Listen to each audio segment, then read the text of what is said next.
At first, to make all of us, your fans, the Aldab Nation, very, very happy. Woo! And the Aldab Nation thanks the two of you for making us all so happy. Thank you. Hindi nila alam kung gaano kayo nakakatanggal ng stress sa buhay namin. Hindi nila alam how much you greatly affect us with your every move. Every dub smash, every cheesy word you say to each other, to the point that we will all be sad if hindi kayo magkatuluyan.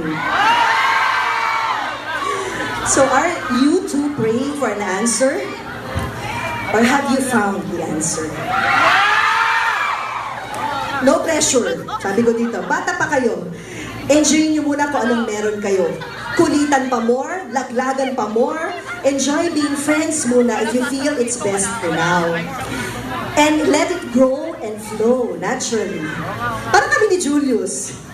Started out as friends, tuksuhan, muntik pang hindi magkatuluyan. Because I was afraid. I told him before, Julius, what if nag-BFGF tayo, tapos nag-break tayo at mag-away? How will we face each other on television and still work together? Paano ang karir ko? Paano ng love team? Alam mo kung ano sabi sa akin ni Julius? Na nagbago sa stand ko because I was so afraid to give it a chance. He looked at me in the eye and told me, what if we don't give this a chance? We will end up growing old with that question forever haunting us. What if? And so I end my Ninang novela with this.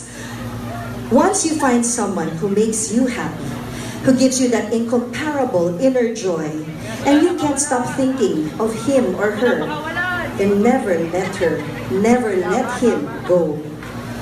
I'll always be here with the millions of Aldab fans all over the world supporting you both, forever. And P.S. Someday, sagot ko na ang wedding cake.